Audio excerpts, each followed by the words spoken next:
This is the X-Zone Broadcast Network, broadcasting worldwide on broadcast affiliates and satellite program providers, including CNN Broadcast Network, Sirius Satellite Network, Star Media, Good News Radio Network, Angel Broadcast Network, Wiki Broadcast Network, and WPBN TV. For more information on the X-Zone Broadcast Network, visit us at www.xzbn.net.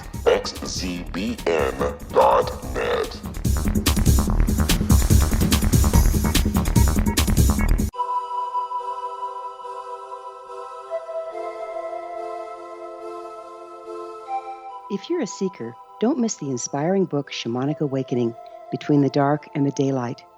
This remarkable work chronicles shamanic counselor and indigenously trained dream decoder Sandra Cochran's 35 years of experience with diverse wisdom keepers throughout the Americas.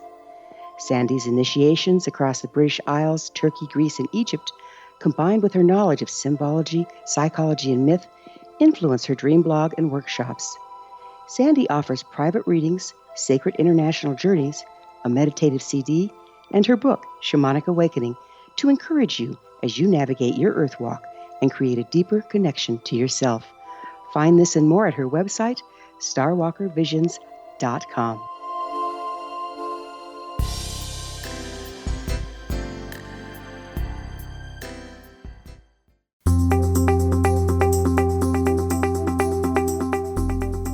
Welcome to The Secret to Everything. I am Dr. Kimberly McGeorge, and we are so happy you decided to spend this hour with us. I have, as usual, an amazing guest that I'm going to tease you with for a few minutes, and then we'll bring him on as soon as we possibly can. So this hour, we're going to be talking with Ron Melchiore, and he is someone a little bit different.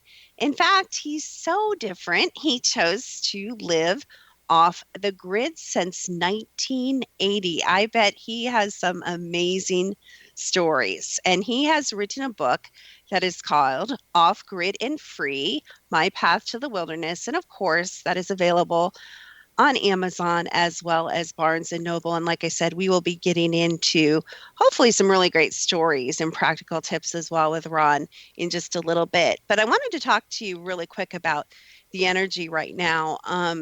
To me, the two words that come to me when I think about the energy going on right now is a lack of motivation and a need for movement.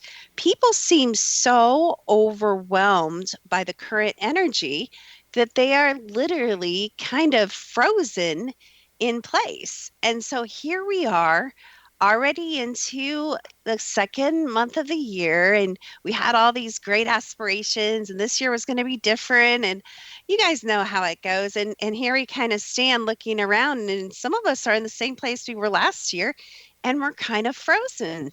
So have you lost your vision?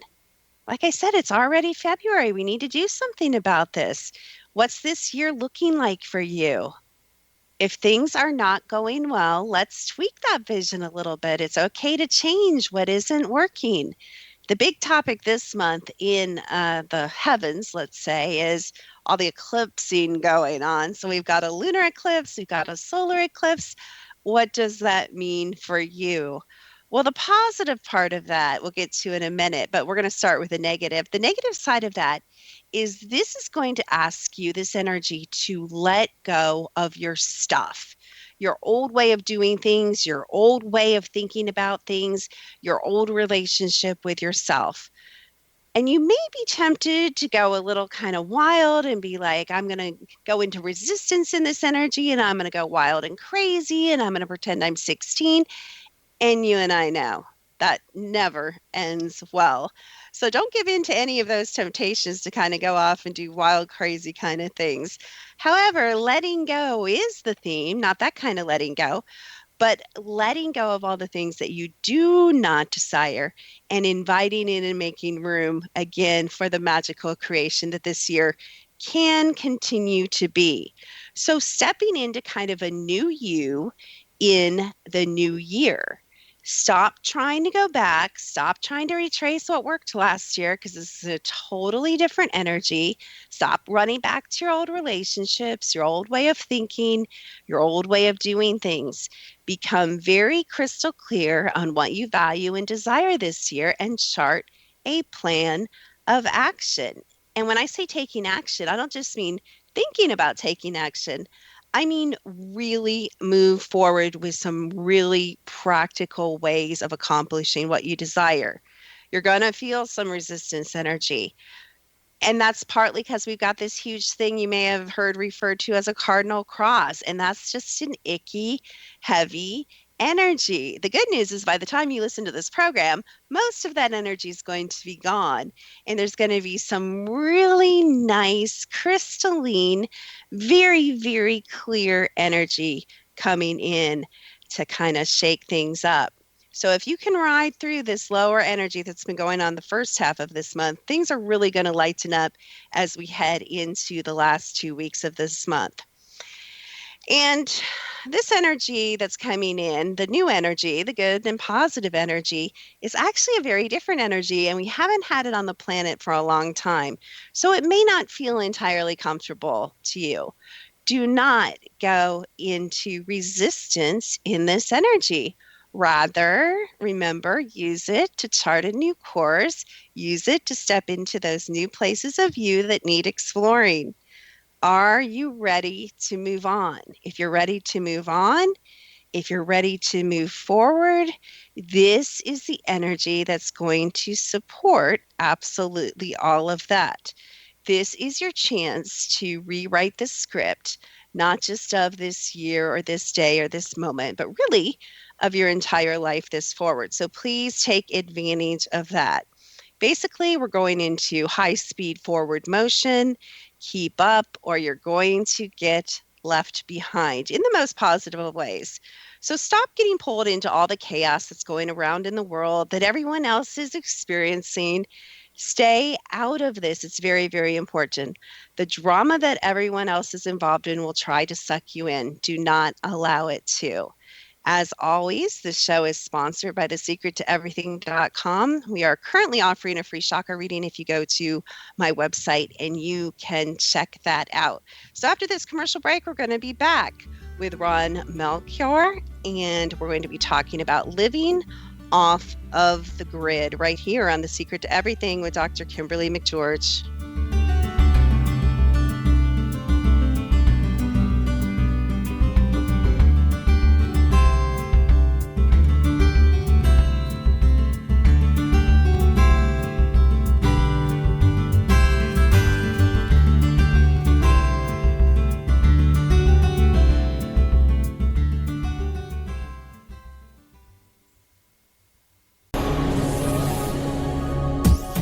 This is the X-Zone Broadcast Network, broadcasting worldwide on broadcast affiliates and satellite program providers, including CNN Broadcast Network, Sirius Satellite Network, Star Media, Good News Radio Network, Angel Broadcast Network, Wiki Broadcast Network, and WPBN TV. For more information on the X-Zone Broadcast Network, visit us at www.xzbn.net.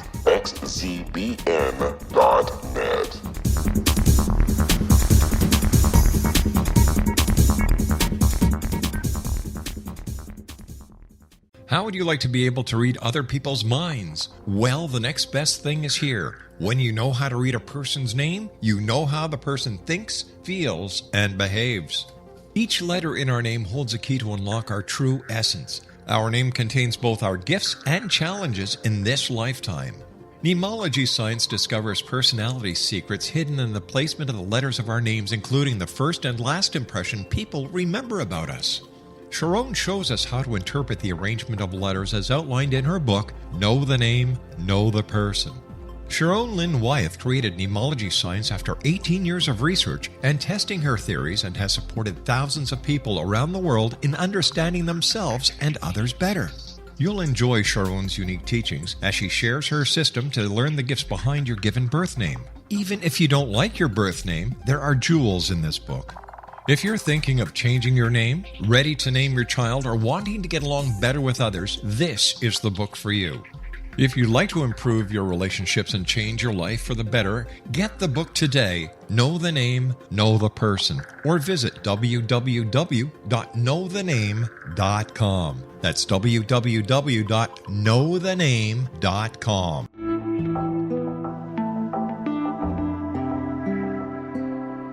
Take a step back in time and discover old Florida cuisine at Marsh Landing Restaurant in Fellsmere, Florida.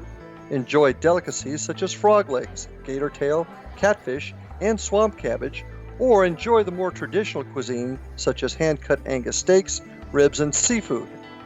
Join us for breakfast with a southern flair featuring sweet potato pancakes, biscuits and gravy, and much more. Planning a party? Marsh Landing's private dining rooms can accommodate groups from 8 to 80 people. While you visit, enjoy the historic pictures, artifacts, and stories that line the walls. Marsh Landing is truly a unique experience. Marsh Landing Restaurant, 44 North Broadway in historic downtown Fellsmere, or visit marshlandingrestaurant.com. Marsh Landing, old Florida cuisine at its best.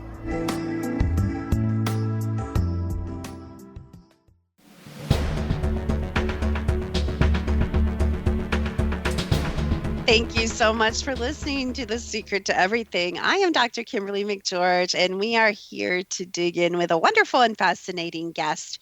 And let me tell you just a little bit about him. So Ron has been an outdoorsman, a pioneer, a homesteader, a remote exploration camp manager, and, of course, an author. He's been living off the grid since 1980.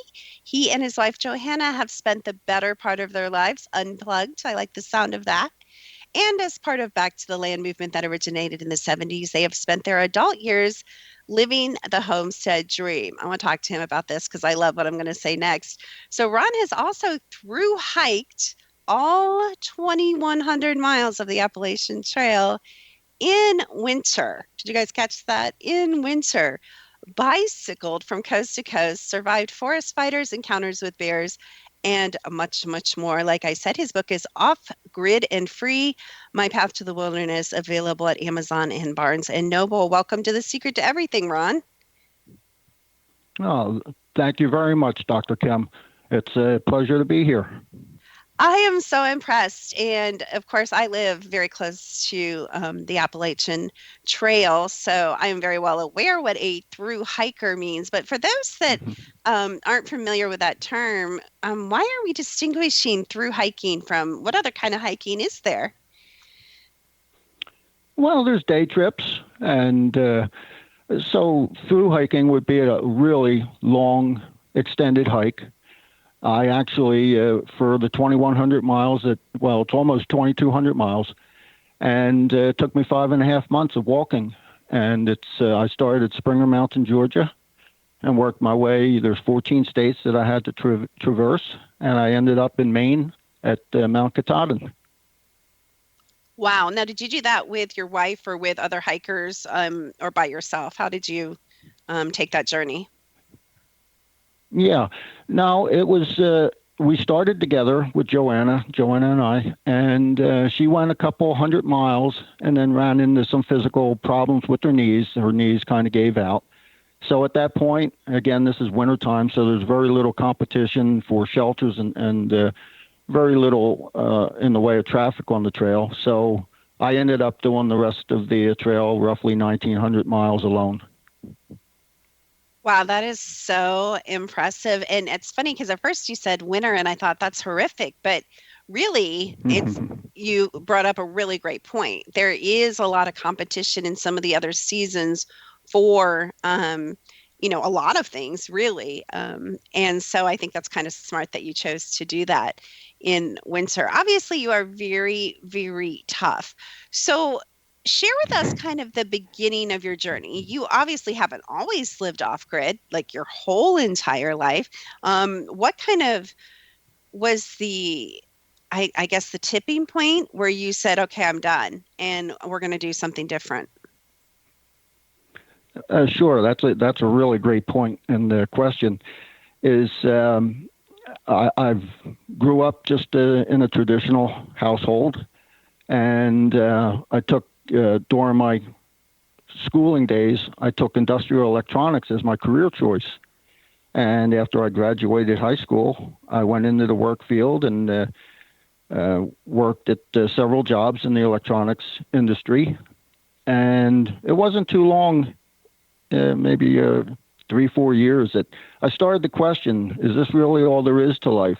There's got to be more to life than just working it away, making the business owner prosperous, and getting up in the morning, going to work, and then coming home and just repeating that routine.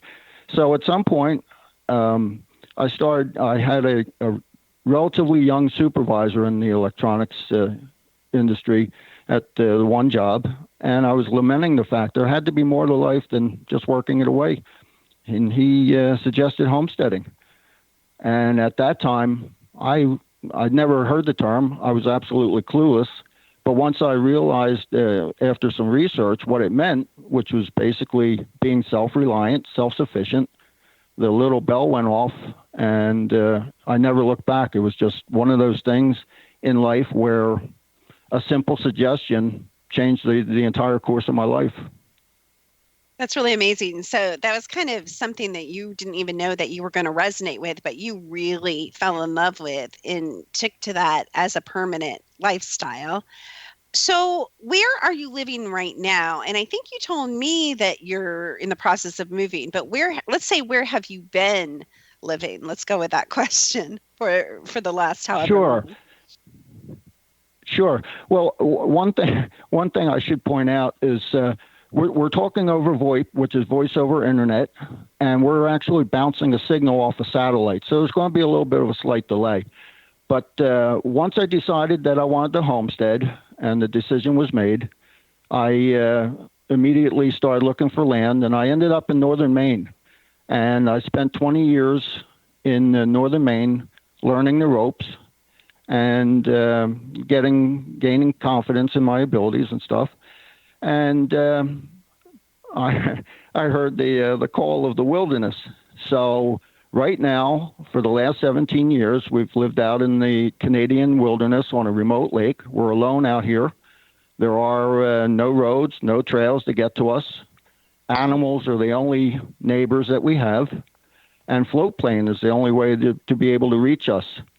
Twice a year, we go out and we fly out for resupply. And that's the only time that we shop and fetch our mail, take care of appointments, and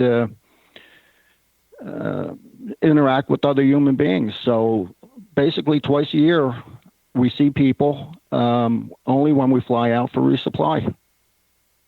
All I have to say is you must both be pretty amazing people, because you guys are each other's, basically, like you said, sole source of companionship. So I think that would either really drive you close, or I guess it could probably drive you crazy and apart, as well. So both of you must be pretty fascinating people. Gosh, I have so much I want to ask you. So some people may not be familiar with the term off-grid. So they may at this point be thinking, oh, that's nice. There's no roads, but I'm sure he has electricity and I'm sure he has all the, they're probably picturing kind of a luxury little cabin in the wilderness. Is that how it is? Well, it is actually. It's a 2-story home. I'm sitting at the picture window right now. I'm overlooking a frozen white snow-covered lake. And we have all the amenities that a typical house would have. You'd never know that you're 100 miles out in the wilderness. Off-grid, we're well away from any power lines. We're also well away from any cell phone towers. So cell phone would never work out here. So when I say off-grid, we produce our own power. We've got solar panels on the roof. We've got a wind turbine that's turning right now out behind the house. And we take all that energy from the sun and the wind, and we turn it into power for our needs. So that's the off-grid life, and we've been doing that for 37 years. We've improved, of course, over time, and we've learned certain tricks and things to incorporate, but that's our life for the last 37 years when I say we've been disconnected and off-grid. Wow. So who did you build your own house, or how did you build your house? I did. When I went to Maine first, I researched. I had no idea of building. I never built anything before, but I did the homework. I hit the library and learned how the basics of construction. I built the house with the help of some friends occasionally, and my parents came up. So that's how the house in Maine was built. And then when we moved out here 17 years ago, everything, keep in mind, everything had to be flown in. The only way to find us is to hire a float plane. So everything, it was a logistical nightmare to have to assemble all the stuff at the float plane base, load the plane, fly it out here, offload it, haul it all up to the house site, and then build. So Johanna and I did most of the building. My brother came up for, I think 2 to 3 weeks, and with some muscle and some good help. And my parents came up for a little spell, and we did a lot of visiting, but they helped a little bit too. So that's how we built the house. That sounds like a little at a time. Very challenging when you have to get all that material up there. So what kind of pets do you have? Do you guys have domesticated animals then for pets? We don't here, but we did. We had a dog and cat in Maine. It just doesn't make sense to have animals and pets out here for a number of reasons. We've got to fly the food in. So if we had a dog, we'd have to fly dog food in.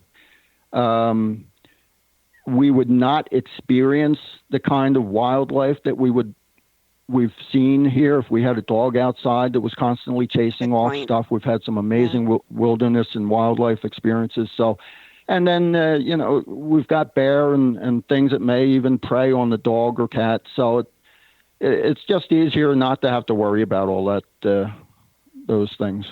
Yeah, that makes a lot of sense. So are you a hunter? Do you actually go out and trap or hunt for your own food? And do you guys grow in greenhouses or in gardens? Do you grow your own food? Tell me a little bit about that. I'm not a hunter or trapper. I'm not opposed to it. When we were in Maine, we grew all of our garden needs. We had a big garden and grew all our vegetable needs. When we were in Maine, we had a cow, we had pigs, we had chickens and turkey.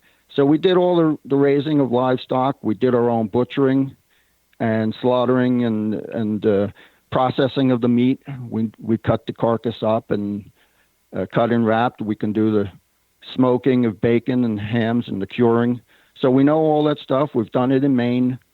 But being out here in the wilderness, again, it doesn't make sense to fly in animals and animal feed and have to worry about predators and stuff. So what we've done is we've got all this knowledge, and what we do is we fly in every couple years a side of beef and a whole frozen pig, and then we still do our own cutting and wrapping, process the hams and bacon, we cure them, smoke, make sausages, and we've got it down to the point that all the fat is rendered, and we even make most of our own soap. Wow. It still sounds like a lot of work, but that's really smart. That makes sense that you guys do it like that. So do you also fly in your vegetables and fruits then instead of growing a lot? I know you said you did it in Maine, but where you are now, do you also fly in like your fresh foods? No, we don't. Actually, very little is flown in as far as vegetables and fruit. We've got south-facing greenhouse on the house, so we can get a jump in early spring, long before the snow is off the ground. We've got our first salad fixings. We've got a big garden out behind the house that Johanna, that's her territory. She grows all kinds of stuff. We've got, even though we're 56 degrees north in latitude and in a very cold climate, we've got it down to a science that we can even grow corn here. And then I'm kind of responsible for the orchard and there's an asparagus and berry patch. So that's my domain. So we do grow just about all of our vegetable and fruit needs. Yeah, sounds like you've got that covered. We're going to be back and we're going to ask Ron about some wild animal encounters right here on The Secret to Everything with Dr. Kimberly McGeorge.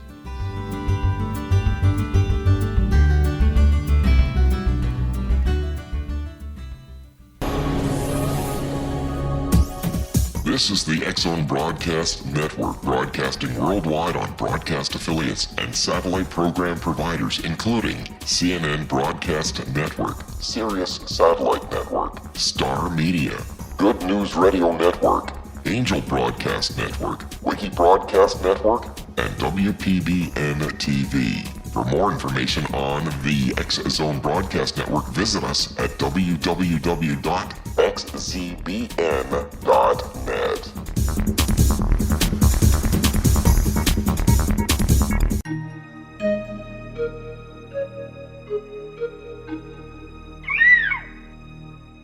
While science pursues fact, magic accesses the quantum level, bridging random facts to form truth. As long as science and magic remain separate and polarized, the truth cannot be known.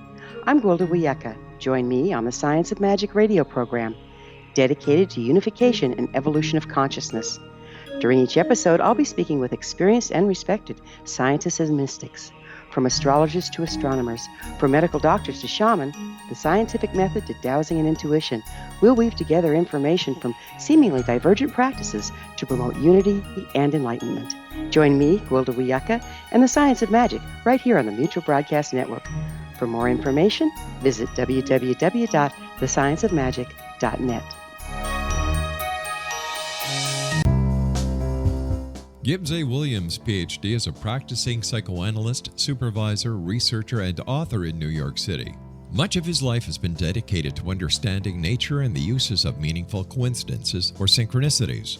His radical and original non-Jungian, non-mystical, non-magical theory of synchronicities illuminates much of the fog surrounding this challenging and perplexing topic. His ideas and manners are fresh, presented in a style that is both entertaining and highly informative. He is also an expert on crisis intervention, specially focused on violence reduction for the police and citizens, mastering anxiety, frustration, and stress without the use of medication, and effectively preventing and treating heroin addiction. Dr. Williams can be contacted at his email address at gwwilliamsny11@aol.com or visit his website at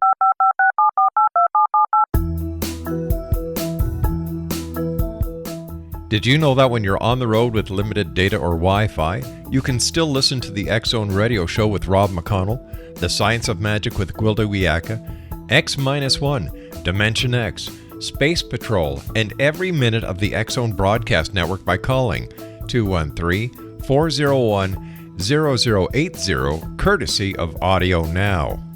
No smartphone, app, or internet needed. It saves your data plan and it's free if you have unlimited minutes. Call 213-401-0080 to listen on any phone, anytime, anywhere. Remember 213-401-0080 for the best of the paranormal, parapsychology, and sci-fi radio programming anywhere, 24/7, 365.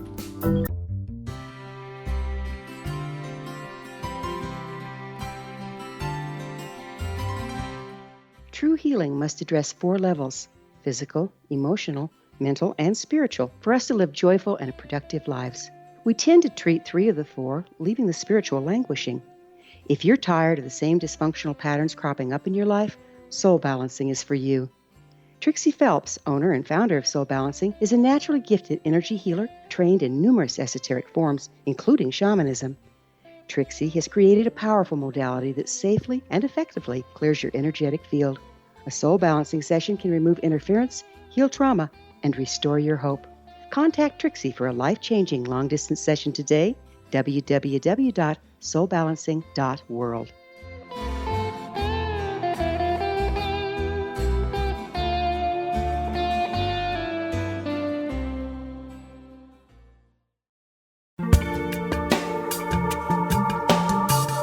You are listening to The Secret to Everything with Dr. Kimberly McGeorge, and I'm here with Ron Melchiore, and he is outdoorsman and a pioneer, and we are talking about homesteading both in the Maine and in the Canadian wilderness. And I did a little bit of a teaser. I have a sneaking suspicion, well, partly because I read one of the chapters of Ron's book, which I highly recommend, very entertaining. But I have a sneaking suspicion, Ron, that you have many interesting wildlife and animal encounters you could tell us about. So if you'd like to share maybe some of the more interesting, funny, dramatic ones, that'd be great. Oh, sure. Thank you. I do. It's living out here has given us the opportunity to experience some of the most amazing wildlife. There's a number of things that come to mind. I guess the first thing that comes to mind is I'll just read the first couple lines from the book, the first chapter. "There was a bear at the door," shouted my wife, Johanna. She had gone downstairs to fetch a book and had heard a strange noise at the front door. Looking over, she was startled to see a pair of large paws groping at the door window pane, the claws making telltale click, click sounds on the glass. So that gives you some sense of, that's how I start the book. And we've had numerous bear encounters. So that's one bear encounter. I can tell you briefly that a few summers ago, Joanna, we were sound asleep. Joanna thought that she heard something behind the house, so she got up and looked out the window and whispered over to me that there's a bear outside. And she started to close the window, and it squeaked. The bear immediately ran around to the window and is clawing frantically at the window. It wants to get in the worst way. And there was she's face to face, I mean, literally 2 feet apart between the bear and her face, the window separating them. And she's yelling and banging. There's nothing that we can do to discourage that. So I shot out of bed and I added my voice to all the chorus of banging and shouting to try and get this thing to stop trying to get into the house. So I ultimately ended up getting dressed, and by the time I was able to get outside, it was just trash in our greenhouse. And so I managed to, we've got the shotgun, and fortunately I was able to scare it off, but before it really did a lot of damage. But that bear was in pure predator mode, and it wanted to get in the house in the worst way, and there was nothing that was going to discourage him. So that's one bear experience. I'll let the readers, anybody who wants to read the book, there was a time that I was actually physically touched by a bear, which is an interesting story in itself. And I guess the only other quick story is birds and I get along very well. And there's many experiences, wonderful experiences that I've had with birds. One that comes to mind real quick, I saw a flock of pine grosbeaks out here one year. I went out in a chair. I popped the chair out, put some feed in my hand, and not too long after, one brave grosbeak came to my hand, started feeding. The next thing I know, the rest of the flock is in my lap and at my feet. I mean, they're just going after all this bird feed. So just imagine being experiencing a place where you can just go outside, sit in a chair, and the birds are comfortable enough and brave enough that they're feeding out of your hand. So it's just a wonderful opportunity. It sounds like you're so connected with nature, and that's a similar experience to that many people report or write books about when they do any kind of hiking, really. But hiking the Appalachian Trail, and for some reason, I have this really weird, and I'm not sure it's that weird, addiction. I love reading about people going on long, excruciating hikes. There's just something really fascinating about, you think it would be really boring, but just the rhythm of it, it's almost like you kind of go along with them. So could you share any, stories or interesting people that you met or experiences that you had while you were hiking the Appalachian Trail? Yeah, there's a number of interesting experiences I had and people I met. Now, again, because I was doing this in the wintertime, there was very little traffic, so it was maybe a little bit more noteworthy when I did come across people. And maybe it brought out some of the more odder, more unique individuals. But I remember in New York somewhere, I was hiking, and I came across, I believe, 2 or 3 guys, and they stopped me and asked me where I was going and how far I was going. And I told them I was going to Maine, and this is in New York now. So one of them had no idea what trail they had stumbled on or where Maine was in actuality. So the one said, so what's that, about 3 days, or I forget what, I believe it was 3 days hiking. So what's that, about 3 days hike? And, still got maybe 2 months of hiking yet to get up to Maine. So it was obvious that they just weren't geography savvy. There was another person I came across who was lugging, I forget, a tremendous amount of weight. I forget, he was proud to claim he was carrying all this kind of weight, and he had the mileage that he was doing down to hundredths of a mile that he was doing. So can you imagine the long distance hiker keeping track of the hundredths of a mile, not just miles? So he was interesting too. So there were some characters, and that's what makes the experience, and that makes memories. Yeah, really the people that you meet, and I think probably the realizations that you yourself, have about yourself as you interact with the trail, which I know can be a beast. And it's so funny. We actually went up to a place. I lived outside of Asheville, North Carolina, and we kind of sat for a while at Max Patch and, talked to the hikers as they came through there, which of course is a beautiful place. You can see for 4 or 5 states, and just so interesting watching. It's really a parade of humanity, people that you would never imagine would hike. Of course, this was in the summer, so a little more busy, but, a lot of young people, but a lot of older people and a lot of single people and a lot of married people. The other thing we really didn't see, and this is something I'm curious about, I have heard that children do hike sections of the trail, but I've never seen any pass through. Did you meet any children on the trail? No, I nothing comes to mind right off the top, but certainly, teenagers was not uncommon.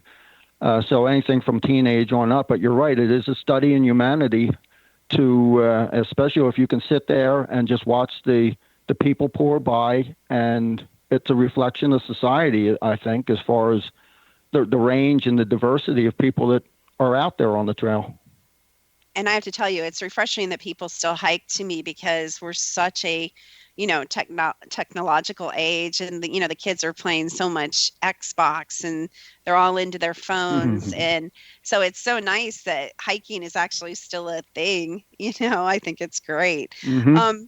So do you and Johanna, and maybe, I'd love to talk to her sometime, but do you guys ever get lonely to sit around with another couple and play board games, or do you prefer being away from civilization? Do you miss it, or do you kind of really embrace it?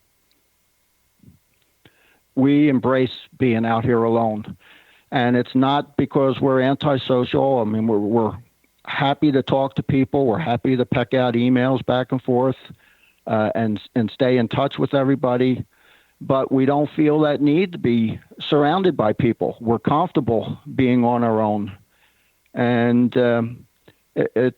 we just have an overwhelming sense of peace when we're out here. It's kind of a unique life, but the gist of it is, no, we never get lonely out here. We're quite content to be out here on our own. That's such an unusual word that you don't hear very often. You don't hear very often the word content, and instead of being content with more, in a lot of ways, you guys are content. You actually do have the more, but it appears materialistically you have the less, but really, you do have amazing connection, that a lot of us don't have any connection to, like nature and, like you said, the animals and different things like that. So what other dangers are there when you live out in the middle of the wilderness? Are there fires? Is there bad storms? Tell me about that. Well, living out here requires us to be responsible for ourselves. And so there have been fires, there have been some medical issues that have come up. So we kind of have thought ahead. We've tried to prepare as best as possible for all possible outcomes and scenarios. So we have had numerous forest fires over the years, 2 that really came within 90 feet of burning the house down. One was 2002, one was 2010, and they were sights to behold. It's hard to explain. It's hard to fathom how brutal a forest fire can be. But there was one time in 2002, I was out here alone. Johanna had been evacuated, and 4 miles to the south at the end of the lake, one afternoon, all I could see was a wall of flames coming, and I heard the freight train. It sounds like a freight train coming, so I wrote some last words, stuffed it into the stove, got into the boat, and headed towards the forest fire. And for the next, I don't know what it was, that was probably 5 o'clock in the afternoon, and I didn't get home till about 3 in the morning. So all that time I was either in the lake, in the boat, or on an island trying to survive this thing. And even islands burned that night. So between the 2 fires, just those 2 fires, about 750,000 acres burned around here. So there were sights to behold and quite the experience. As far as medical emergencies and things, we've been very fortunate that we haven't had any real emergencies. We've gotten some infections and things like that. But we have antibiotics, and we've got things that in our medicine chest that gives us the opportunity and a chance to at least survive it without having to resort to calling a plane in. Now, keep in mind, because we are accessible only by plane, the planes fly on visual flight rules. So if it's bad weather, we're on our own. If it's in the springtime when the lake is stalling, we're on our own. And the same with when the lake is freezing up in the wintertime, in the fall. So there's certain times of the year where we truly are on our own, and even help is going to be tough to get in here. Oh my goodness. It just that image of that fire and no fire trucks and no firemen, and obviously using your head helped, seeking water. And like you said, even then you said islands burn and your house could have burned and you had no control. So really you were at the mercy. Talk about the mercy of the wilderness. You were absolutely at the mercy of the wilderness. So we're going to head to a commercial break in a couple minutes, but when we come back, we're going to continue talking to Ron. He is the author of Off Grid and Free, My Path to the Wilderness, available at Amazon and Barnes & Noble. And we're going to find out what motivated Ron to write this book when we come back right here on The Secret to Everything with Dr. Kimberly McGeorge.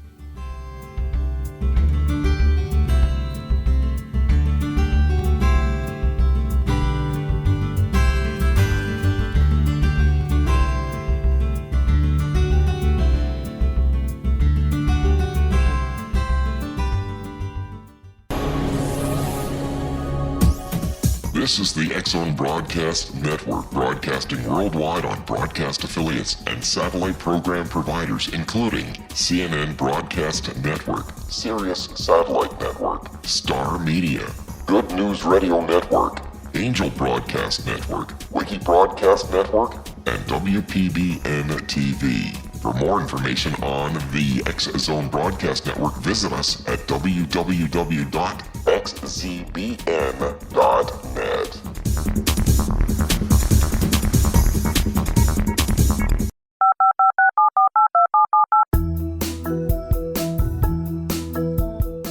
Did you know that when you're on the road with limited data or Wi-Fi, you can still listen to the X-Zone Radio Show with Rob McConnell, The Science of Magic with Gwilda Wiyaka, X-1, Dimension X, Space Patrol, and every minute of the X-Zone Broadcast Network by calling 213-401-0080, courtesy of Audio Now.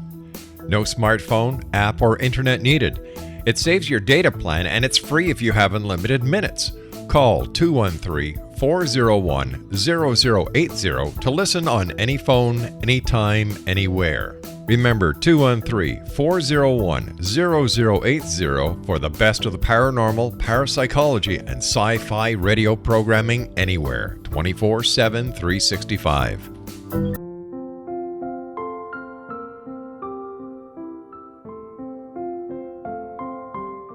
I am Dr. Carl O'Helvey, founder, president of a new cancer foundation focusing on evidence-based physical, mental, and spiritual interventions, including natural cancer cures, prayer, meditation, affirmations, nutrition, and other related holistic cancer prevention and cure modalities.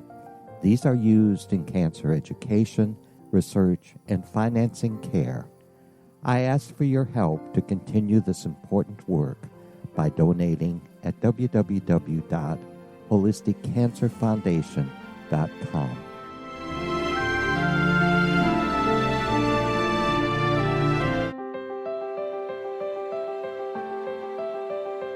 Wouldn't you love to know the secret to everything? I'm Dr. Kimberly McGeorge, and on The Secret to Everything, we will merge the practical with open investigation into all realms of the mysterious.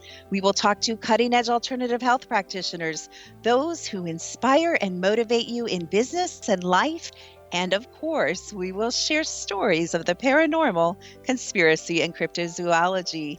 You will transform because of the frequency I carry, the frequencies my guests carry. Life may never be the same after you listen to this program, for the secret to everything is for you, the listener, for those who desire more in every area of their lives and believe that it can still be found. Listen and discover thesecrettoeverything.com.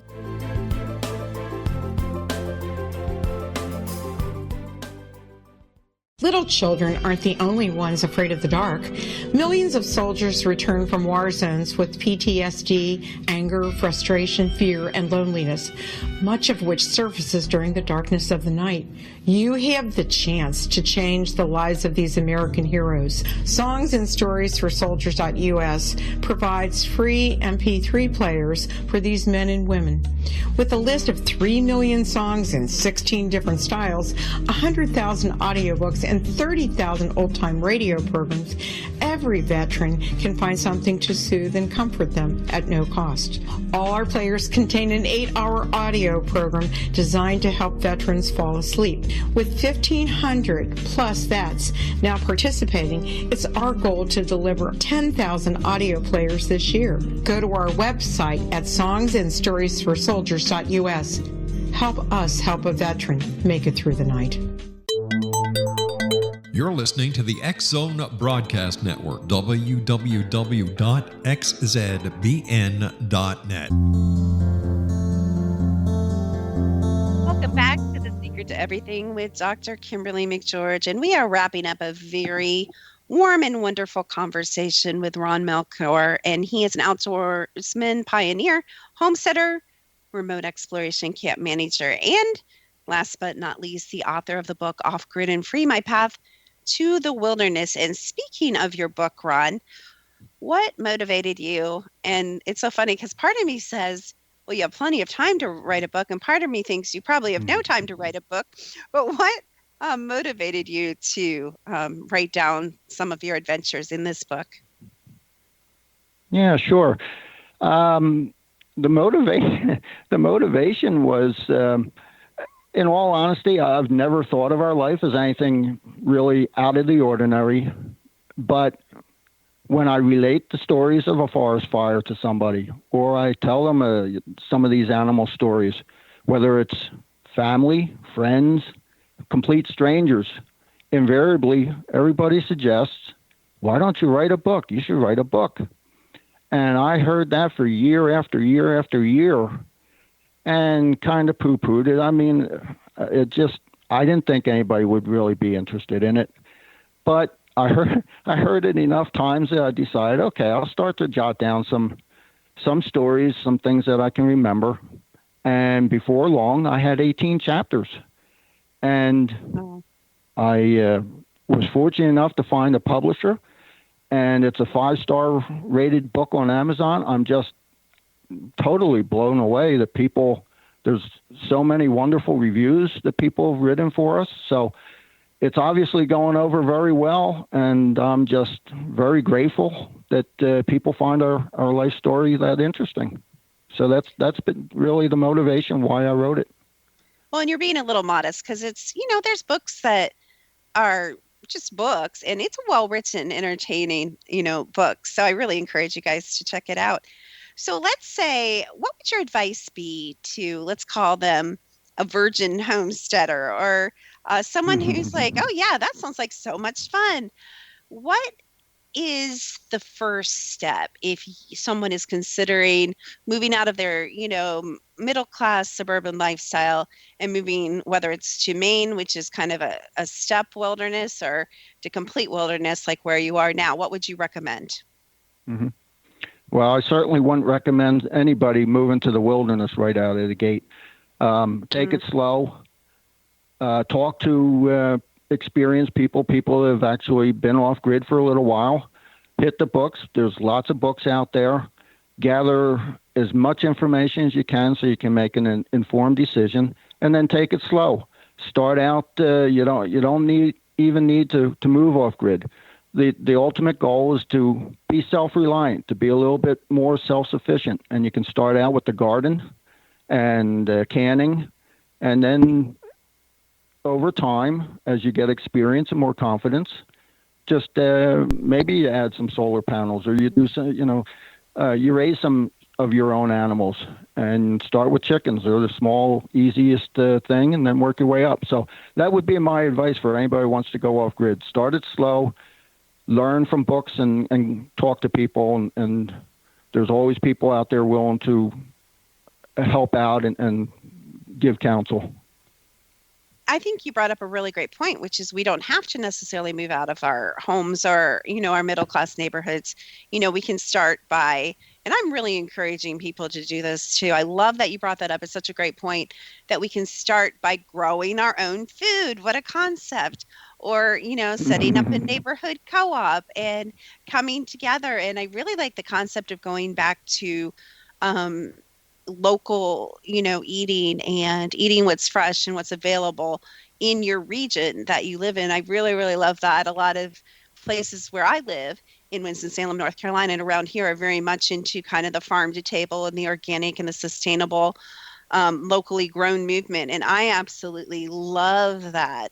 And I find it very rewarding not just to grow my own food, but I think it's also fun to play with it. And, I'm an herbalist and a naturopathic doctor, so I grow my own medicine.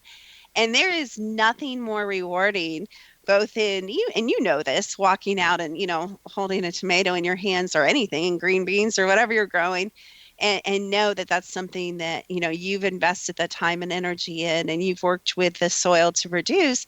But it's also really beautiful to grow and learn how to make your own medicines as well. And you can do that anywhere. You can do that downtown Chicago. You can do container gardening on a balcony. It's possible. So I really love that you said that. There's books and so much information available on the internet. I know that, I believe you're available on social media. Don't you have some social media, Ron, that you're available on that possibly people could interact with you or get a hold of you on that as well?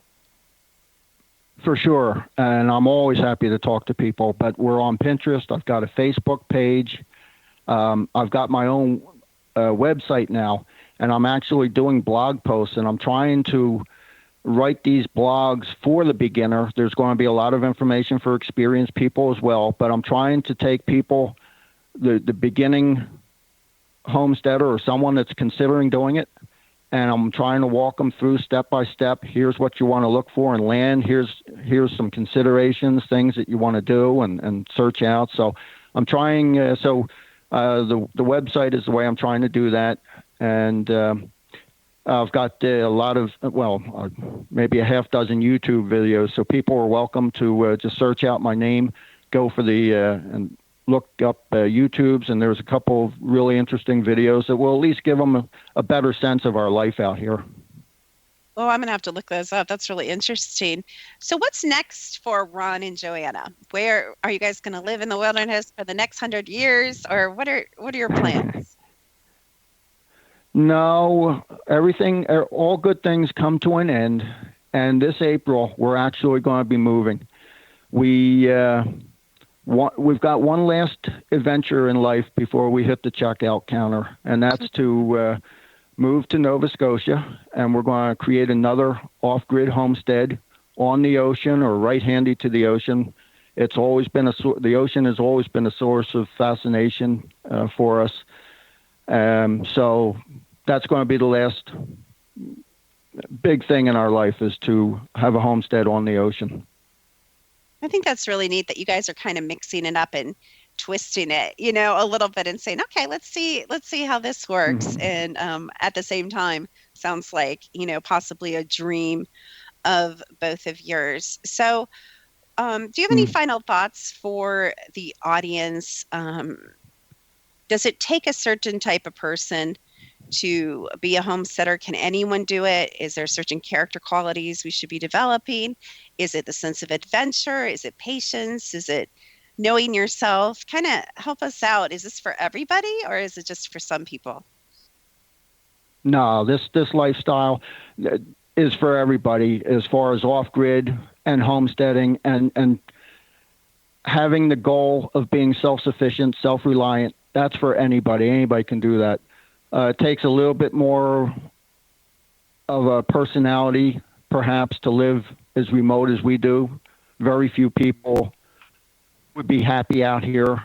So as far as somebody in a city or a town, just as I mentioned earlier, start out slow. There's nothing personality-wise that would be needed or special to be self-reliant. It's just a matter of being open and having the willingness to learn. And if you're willing to suck up knowledge like a vacuum cleaner, you'll be just fine. The last few things I noted when you were first talking about the energy and stuff, and you were suggesting that perhaps it's ready for people to make a change or ready to move on. The last thing that's really important to me is the reason I wrote this book.